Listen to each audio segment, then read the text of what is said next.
যায়।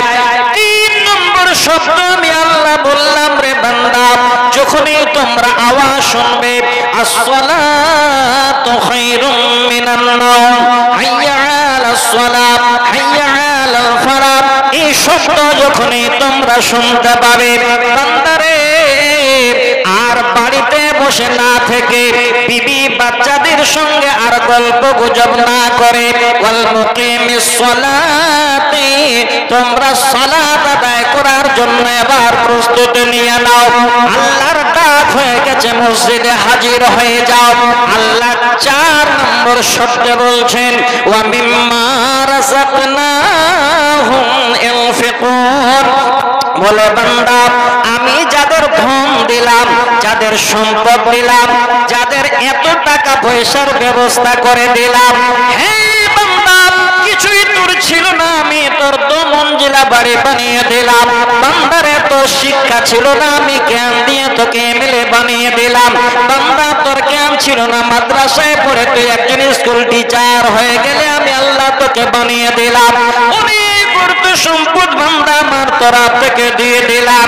ওয়া মিম্মা রাযাকনাহুম ইনফিকুন, বান্দারে আমাকে ভুলে যেও না, আমার দেওয়া মাল তুমি এত পেয়েছো, এই মালগুলোকে তুমি আমার রাস্তায় খরচ করো। হে বান্দা, আমার নবীর মাদ্রাসা কানোয়া বাজার পড়ে আছে, যেখানে সকাল সন্ধ্যায় আমার কোরআনের তেলাওয়াত হয়, যেখানে আমার হাদিসের, সেখানে বা আমার নবীর হাদিসের বাণী পড়া হয়। এই রকমের মাদ্রাসায় গরিবদের, মিসকিনদের তুমি এবার তাদের পিছনে খরচ করো। আল্লাহ বলছেন, বান্দা, এই সমস্ত যদি গুলো তোমরা মেনে নিতে পারো, ওয়া বাশশিরিল মুখবিতিন, আমার তরফ থেকে তোমাদের জন্য এই সুসংবাদ রয়েছে।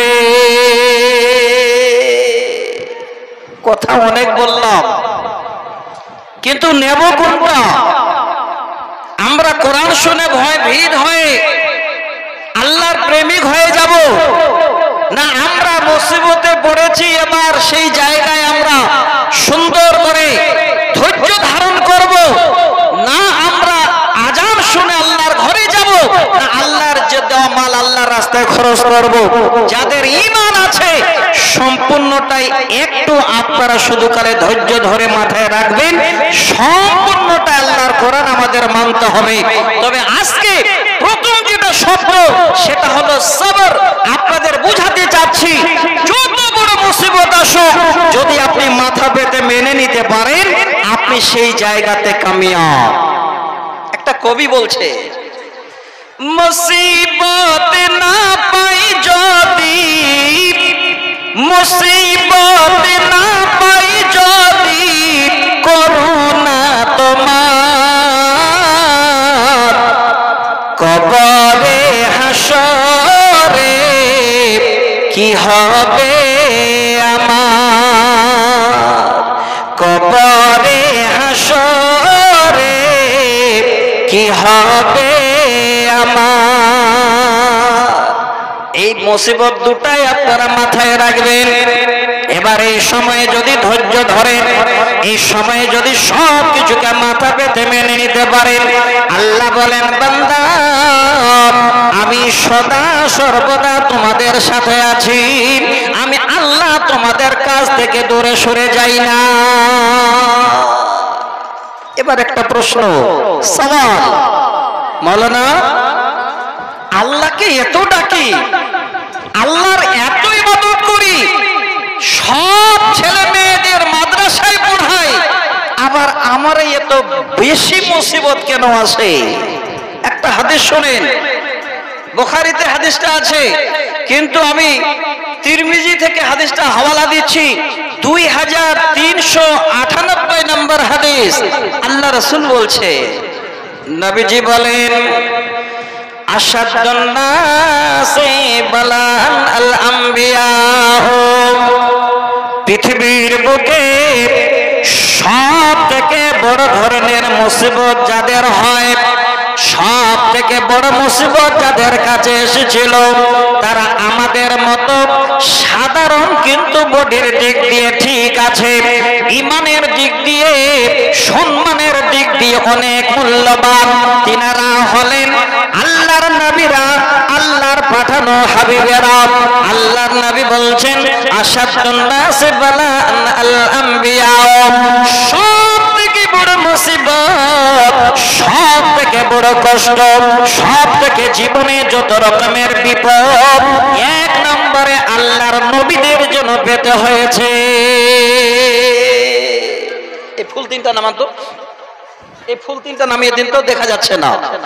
পৃথিবীর বুকে মাথায় আপনারা সবাই রাখেন যে আমাদের ছোট ছোট বিপদ কিচ্ছু না, সব থেকে বড় বড় বিপদ যেগুলো সেগুলো নবীদের কাছে এসেছে। এই নবীরা তারা পৃথিবীর বুকে একটা একটা করে নজির রেখে গেছেন। আমি আপনাদের একটা দুটা করে উদাহরণ দিচ্ছি, খুব লম্বা করব না। আমি জানি সময় খুব বেশি দেওয়া যাবে না, আমার পরে আরো তিনজন মুকাররির আছেন, কিন্তু আমি একটা মেন জায়গায় আপনাদের নিয়ে যাব, তার জন্য বলছি। একজন নবীর নাম বলছি, আল্লাহর কোরআনে পুরো একটা সূরা আছে সেই নবীর নামে, এবং আল্লাহ তিনার রূপ দিয়েছিলেন, যে রূপের বর্ণনা আল্লাহর কোরআনে দেওয়া আছে। সূরাটার নাম হলো সূরা ইউসুফ। বেশি কিছু না, শুধু তিনার পরীক্ষা, এইটুকু আমি বলছি। আল্লাহ কি বলছে? আল্লাহ পাক বলেন ইন্নাহু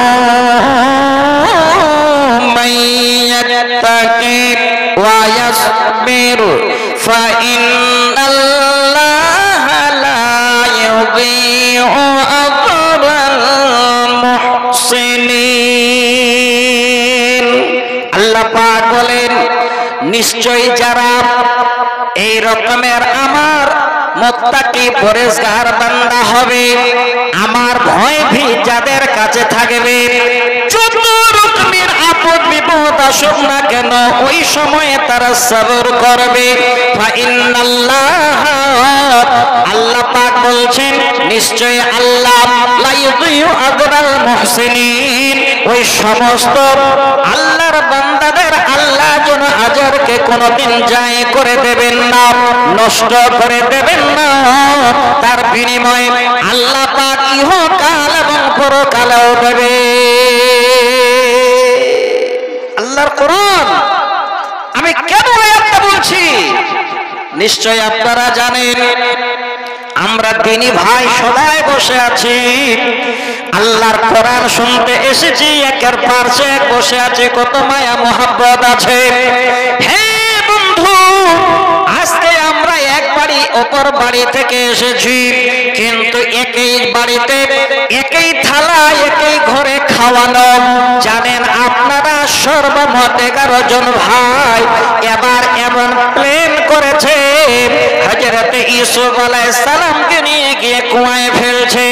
লম্বা ইতিহাস নয়, শুধু পরীক্ষার কথা আমি স্মরণ করিয়ে দিচ্ছি রে দিনী বন্ধু। এবার কুয়ায় ফেলছেন, বলেন ভাই রে আমার উপরে তোমার কি কোনো মায়া হয় না? তোমরা কেন আমাকে কুয়ায় ফেলে দিচ্ছ? তারা যেন আর সে কথাকে কোনো মতই না নিয়ে ওই অবস্থায় তারা কুয়ায় ফেলে দিল। আমি লম্বা করে বলছি না, ছোটে বলে সেই কুয়ায় নবী ইউসুফ আলাইহিস সালাম পড়ে গেলেন। আল্লাহ বলেন নবী রে আমার হাবিবের কথাটা যেন অবশ্যই সত্য। আশাদুন নাস বালাআন আল আম্বিয়া, সব থেকে বড় বড় মুসিবত আসবে আমার নবীদের উপরে। আমার নবীরা যেন সব থেকে বড় বড় রকমের বিপদ পার করে দেবে। হে নবী ইউসুফ, কোনো চিন্তা করিস না, কুয়ার ভিতরে তুই একা, এটা যেন কোনোদিন মনে করিস না, আমি আল্লাহ তোর সাথে আছি। হযরত ইউসুফ আলাইহিস সালাম যেন আর কিছুই করার নাই, ধৈর্য ধরে নিলেন। আল্লাহ পাক বলছেন লা ইন্নাল্লাহা লা ইউযিউ আজরাল মুহসিনিন, আমি কোনদিন ওই সমস্ত বান্দাদের আমি আজর নষ্ট করে দিই না। এবার সম্মানের দিক দিয়ে ধৈর্যের ফল আল্লাহ দিয়ে দিলেন। সেই নবী ইউসুফ আলাইহিস সালামকে কোন লোক যেন তুলে নিল, এমন সুন্দর দৃশ্য আল্লাহর কোরআনে আছে। বাজারে বিক্রি হলো, বাদশা নামদারের ঘরে চলে গেলেন, সেখান থেকে গিয়ে আবার যেন এই রকমের বিপদে পড়ে গেলেন। আল্লাহ বলছেন, নবী একটু ধৈর্য ধরো, একটু ধৈর্য ধরো, আমি আল্লাহ তোমাকে মিশরের সিংহাসনে বসিয়ে দেব। আল্লাহর কোরআন প্রমাণ, এই ধৈর্যের কারণে হযরত ইউসুফ আলাইহিস সালাম জনাবার ওই মিশরের সিংহাসনে বসে ভাইজানদের সামনে রেশন বিলি দেয়। আল্লাহর কারিশমা। কষ্ট করেন, একটু ধৈর্য ধরেন, আপদ বিপদের সময় আল্লাহকে ডাকেন। এই রকমের নয় যে বিপদ এসেছে মানে সব ছেড়ে দেব। আজকে যদি একরে না ধরতেন, ধৈর্য না ধরতেন, এই মাদ্রাসার প্রোগ্রাম হয়তো হতো না।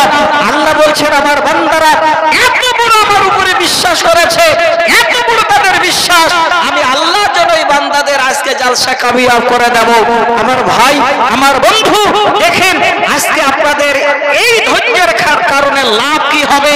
আমি একটা বুখারীর হাদিস শোনাচ্ছি, খুব লম্বা করে নয়, কিছুটা ভাই মনোয়ার সাহেব বলে গেছেন, আমি শব্দ দুটা কালে শোনাচ্ছি। এই মাদ্রাসার জালসা আজকে হচ্ছে মানে এই মাদ্রাসার ছেলেরা আপনাদের এরিয়ার এই রকমের ভালো ভালো আলেম তৈরি হচ্ছে, এটাও যেন মাথায় রাখেন। আম্মা জান আয়েশা সিদ্দিকা রাদিয়াল্লাহু তাআলা আনহা তিনি জিজ্ঞাসা করছেন, ইয়া রাসূলুল্লাহ, উহুদের দিনের থেকে আপনার কি এর থেকেও বড় কোনো কষ্টের দিন আর এসেছে? নবীজি বলেন, আয়েশা এমন প্রশ্ন করলে তোমাকে আর উত্তর না দিয়ে থাকতে পারি না রে আয়েশা। ওরে আয়েশা, উহুদের দিনের থেকে ইয়াউমা উকবা নামে একটি দিন, যেদিন আমি আল্লাহর বান্দাদের কাছে তায়েফ মরুভূমিতে গিয়েছিলাম দিনের দাওয়াত দেওয়ার জন্য।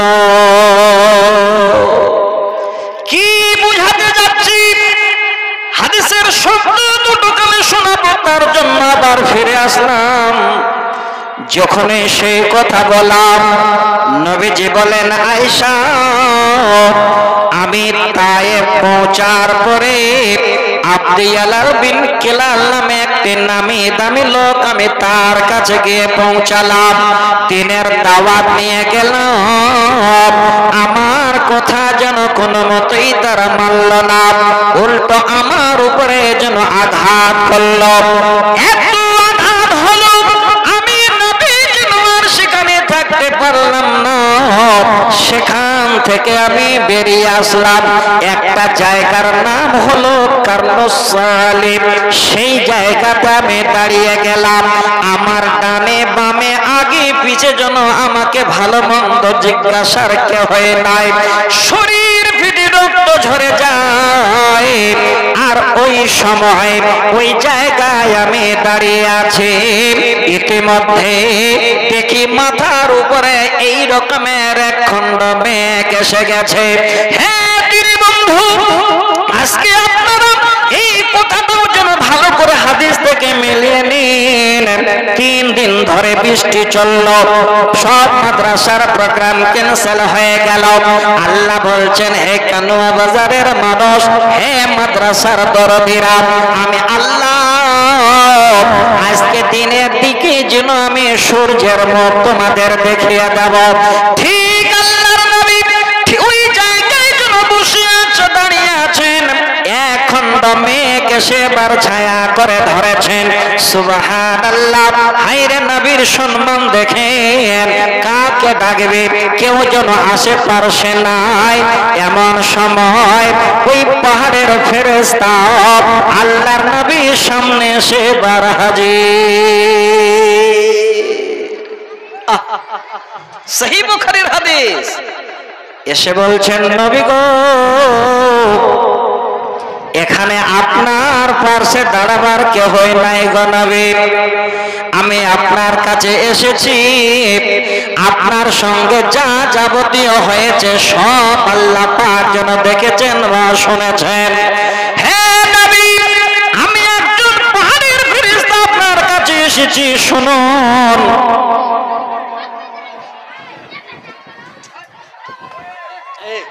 পিছনে কি হচ্ছে জি? এ ভাই, ঢালবাজ্জা থেকে একটা ছোট্ট বাচ্চা মেয়ে হারিয়ে গেছে, কার স্টেজে আছে নিয়ে যাবেন? ও মানিরুল ভাইয়ের বেটি ঢালবাজ্জা থেকে। এ পিছনে যে চিৎকার করছে গো, একটু দেখেন তো। अच्छा এই রকমের জায়গা স্টেজ দেওয়া কেমন হয় জি? हेलो, अरे पीछे तरफ हल्ला हो रहा है, देखिए तो रिजाकार और ढोल बज्जार एक बेटी छेला हारिए गेल छे और माई बा केमन जी হয়েছে, বাদ দেন। আচ্ছা যাক, ছোট বাচ্চা তো হয়তো এদিক ওদিক হয়ে গেছে, নিয়ে যাবেন। আচ্ছা শোনেন, আমি কাল একটু হাদিসটা আপনাদের শোনাচ্ছি। ফেরেশতা আল্লাহ রাসূলের কাছে এসে বলছে, নবী গো আপনি অর্ডার করুন, ইয়া মুহাম্মদ যালিকা ফীমা শিতাব ইন শিতাব আন উদবিকা আলাইহিমুল আকশাবাইন। সহিহ বুখারীর শব্দ। আল্লাহ নবীর কি কাছে এসে শব্দ বলছেন, হে মুহাম্মদ সাল্লাল্লাহু আলাইহি ওয়াসাল্লাম আপনি বলুন, আপনার মুখ থেকে খালি কথাটা একবার বের করুন, আমি হলাম পাহাড়ের ফেরেশতা, আপনার কাছে আল্লাহর ওয়াদারে হাজির হয়ে গেছে। আপনার সঙ্গে এই দুর্ব্যবহার যারা করেছে গো নবী, আন উদবিকা আলাইহিমুল আকশাবাইন, আমি দুইটি পাহাড়কে এখন এই জন্য এইভাবে করে দেব। যত আপনার উপরে হামলা করেছিল যারা ছিল, আমি সবাইকে দুইটা পাহাড় একসঙ্গে মিলিয়ে দিয়ে তাদের পিছে ধ্বংস করে দেব। একবার ভাবেন, এত কষ্টের পরে আমরা হলে কি বলতাম, হায়রে ধৈর্যের পাহাড় মিট। আল্লাহর নবী জনাইবার শব্দ বলছেন, বাল আরদু আইয়ুকরিদাল্লাহু মাইয়াবুদুল্লাহ ওয়ালা ওয়াহদাহু লা ইউশরিকু বিহি শাইআ। আল্লাহর নবী বলছেন, বাল আরদু আইয়ুকরিদাল্লাহু মিন নাসলাবিহিম। নারী ফেরেশতা না, আমি এটা যেন কোনদিন করতে বলবো না, আমি এইটাই বলবো, হয়তো তারা আমাকে চিনতে পায় নাই, আমার শরীরে তারা লহলাহান করে দিয়েছে, আমার খুন বেহে দিয়েছে। হে ফেরেশতা, তারা আজকে আমাকে না চিনতে পারলেও তাদের নসলে যে বাচ্চাগুলো আসবে, তারা হয়তো একদিন আমার আল্লাহকে চিনে নেবে। মাইয়াবুদুল্লাহ ওয়াহদাহু ওয়া লা ইউশরিকু বিহি শাইআ। তারা এক আল্লাহর জন্য ইবাদত করবে, আল্লাহর সঙ্গে তারা কোনোদিন শিরক করবে না, আল্লাহকেও দ্বিতীয় জানবে না। আল্লাহর হাবিব ধৈর্যের পাহাড় মাথায় বেঁধে নিয়ে তারপরও যেন ফেরেশতাকে সান্ত্বনা দেয়। ভাইজান, আল্লাহ পাক সব কিছু দেবেন, একটু খালে ধৈর্য ধরেন, এর বিনিময়ে কত বড়, এর বিনিময়ে আল্লাহ কি দেবেন আমি 2, 4, 5, 10টা বুখারী মুসলিমের হাদিস শোনাবো। তবে একটা কথা আপনাদের কাছে, আমি গ্রামবাসীদের কাছে বুক উজাড় করে অন্তর ভরে আজকে যদি আমি সময় পাই আলোচনা করব। তবে ভাই এ বন্ধু, আজকে যারা গ্রামের মানুষ এখানে বসে আছেন, আপনার যে মাদ্রাসার প্রেমিক, আপনার যে মাদ্রাসাকে ভালোবাসেন, আপনারা যে সকাল সন্ধ্যায় মিটিং করে কথা বলেছেন, সেই কথাগুলো আল্লাহ শুনে নিয়েছেন, হয়তো আরশে আজিম থেকে আল্লাহ হেসেছেন। আমি খবর পেলাম মাদ্রাসায় মিটিং হচ্ছে, হেড মোল্লা বলছেন কে জালসা করবে আর কে করবে না, হাত দেখান যারা করবেন, সবাই হাত দেখিয়ে জালসা করব। আল্লাহু আকবার। এই জায়গাটা আল্লাহ কবুল করে নিয়েছেন।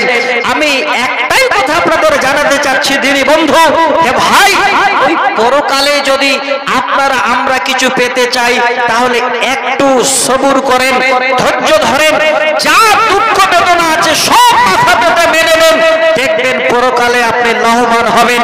একটা বুখারীর হাদিস শোনাই, খুব বেশি লম্বা করব না, 2552 নম্বর হাদিস, একটি মাত্র হাদিস আপনাদের উদাহরণ দিচ্ছি।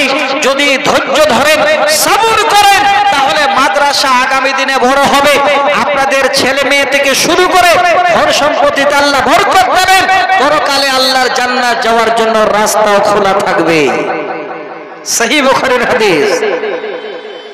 আপনারা যেমন বসে আছেন, আল্লাহর নবীর জামানায় আব্দুল্লাহ ইবনে আব্বাস, তিনি একজন শিক্ষক, তিনার শাগির্দ, তিনার ছাত্র রাবি আতা বিন আবি রাবাহা তাকে ডেকে বলছেন, ওরে আতা বিন আবি রাবাহা, আমি তোমাকে একটা জান্নাতি নারী দেখাতে চাচ্ছি, তুমি কি দেখবে? যখনই সেই কথা বলছে শাগির্দ ছাত্র তখন বলছে আলু বালা, হ্যাঁ দেখবো। আচ্ছা ভাই, বাচ্চাটা যে কাছে একটু নিয়ে যাওয়ার ব্যবস্থা করে দেবেন না? কি সিরাজুলের বেটি নাকি বললেন? কার বেটি? ও মনিরুল হক, ঢালবাজ্জা থেকে মনিরুল হক ভাইয়ের বেটি এখানে কাছে। আচ্ছা বলুন, এই ছোট বাচ্চা মেয়েরা যে কত জীবনের বাবার মায়ের কাছের হয়, আমার এই সবর এই শব্দের ভিতরে এই মেয়েদেরও কথা একটা আছে। আপনারা দয়া করে মেয়েটাকে এখানে কাঁদানো কোনো মুখ দেখিয়েন না, নিয়ে যান। ঢালবাজ্জা কে আছেন? খালার বাড়িতে এসেছে এখানে। খালা খালু যদি কেউ হন তাহলে দয়া করে নিয়ে যান গো, দেরি করবেন না, তাড়াতাড়ি করে মেন একটা জায়গা আমাকে পৌঁছাতে হবে। এমন মাথায় একটা আমার ভার আছে, চাপ আছে যে আপনাদের সামনে আপনাদেরকে নিয়ে এই মাদ্রাসাটাকে আপনাদের সামনে তুলে দিতে হবে, তার জন্য আমি টেনশনে আছি। আপনারা দয়া করে এদিক ওদিক না থেকে বাচ্চাটাকে নিয়ে যান আর একটু আলোচনাটা শোনেন। আমি কালে একটা হাদিস কালে আপনাদের শোনাচ্ছি। এবার রাবিকে বলছেন কি, ওরে আতা বিন আবি রাবাহা আলা উরিকা মিন আহলিল জান্নাতে, আমি কি তোমাকে একটা জান্নাতি নারী দেখাবো না, মেয়ে মানুষ দেখাবো না? তুমি বলো দেখতে চাও কি চাও না? এবার শাগির্দ ছাত্র আতা ইবনে আবি রাবাহা বলেন, ক্বালু বালা, নবী গো এত বড় আমার ভাগ্য যে আমি জান্নাতি নারী দেখতে পাবো। দেখান গা নবী, আমি সেই জান্নাতি নারীকে দেখতে চাই।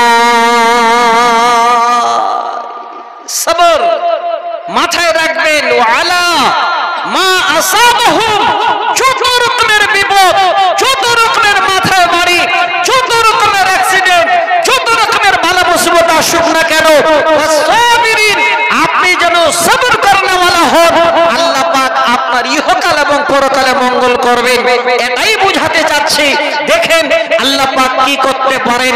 ইতিমধ্যে এই কথা বললাম আর সামনের দিক দিয়ে একটা মেয়ে মানুষ হেঁটে যাচ্ছে।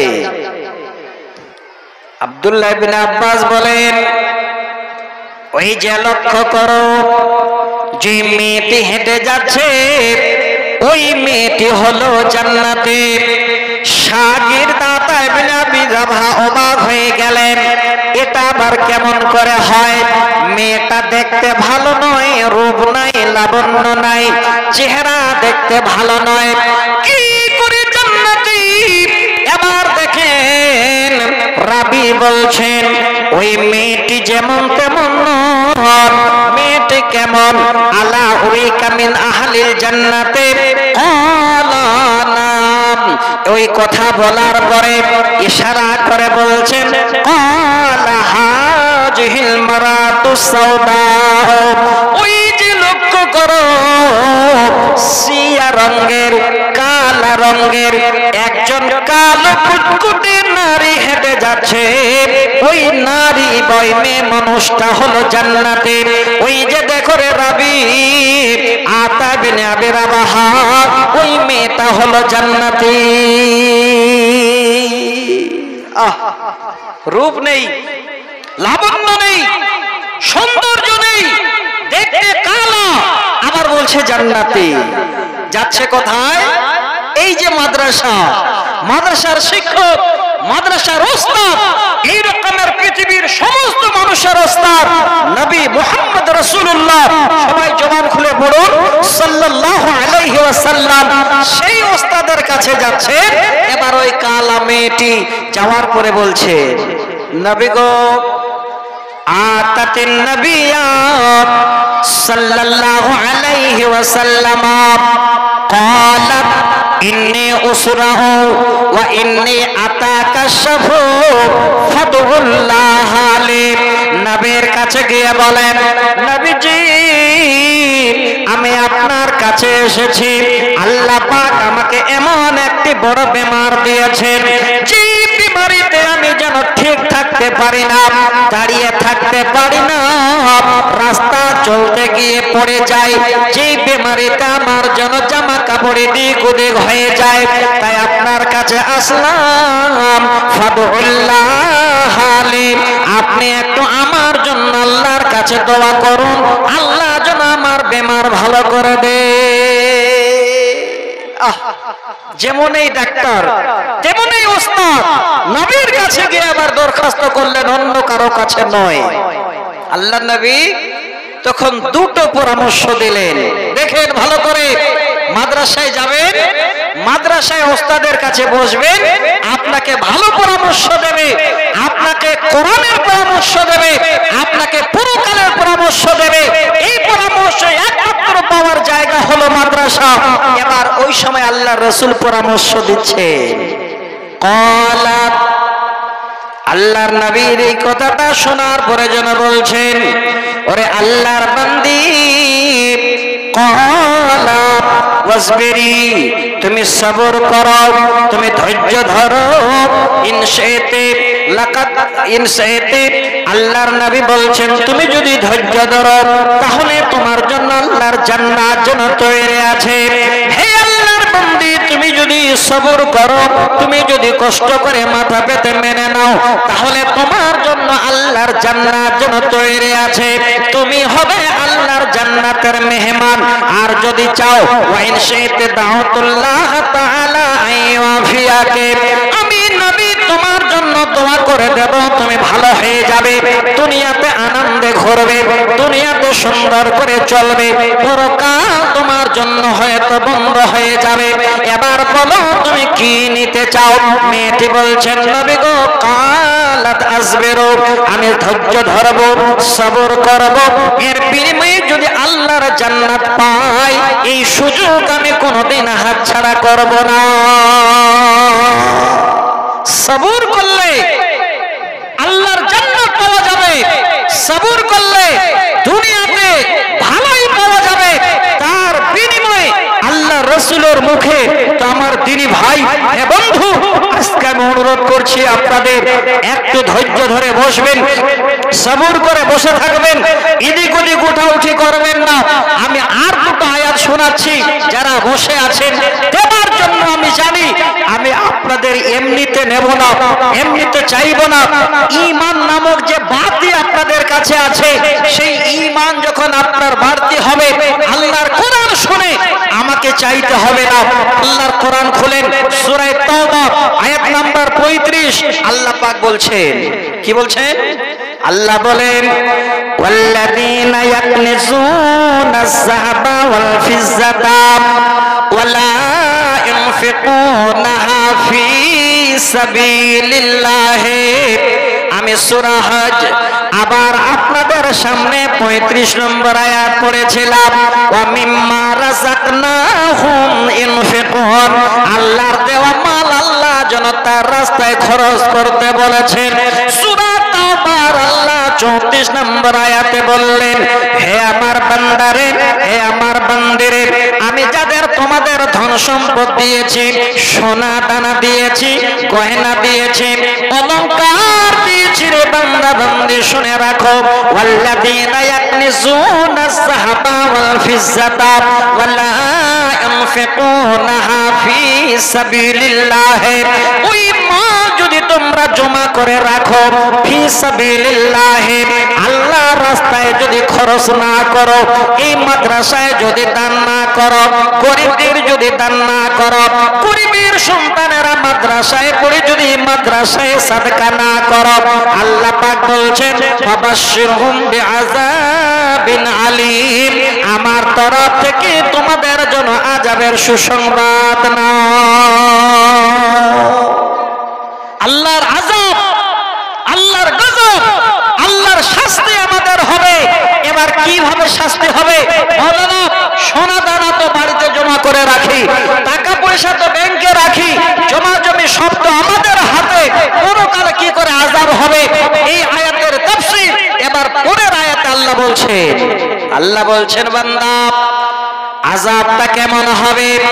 ইয়াউমা ইউহমা আলাইহা ফি নারি জাহান্নাম ফাতুকরা বিহা জিবাহুম ওয়া জুনুবুহুম ওয়া জুহুরুহুম হাজা মা কানাসতুম লিআনফুসিকুম ফাযুকু মা কুনতুম তাকনিজুন।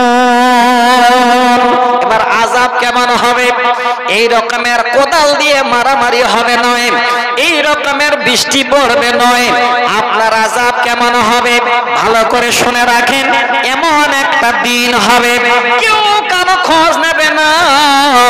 আপনি সোনা দানার মালিক, দাঁড়িয়ে আছেন কিয়ামতের দিবসে, আপনার কেউ খোঁজ নেবে না।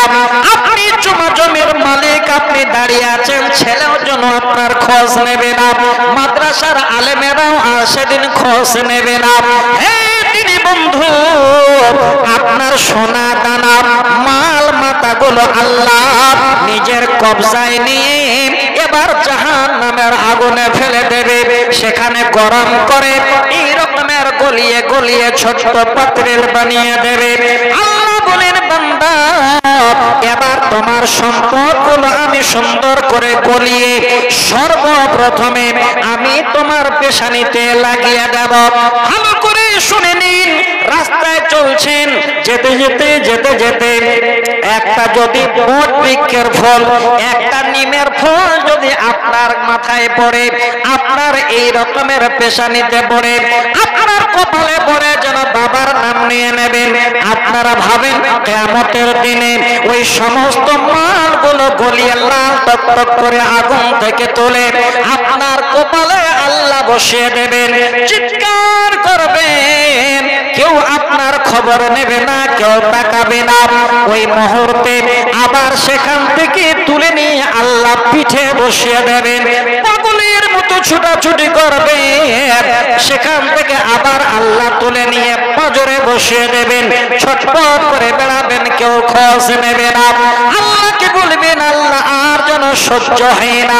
আল্লাহ বলবে বান্দা হাজা মা কানাসতুম লিআনফুসিকুম ফাযুকু মা কুনতুম তাকনিজুন।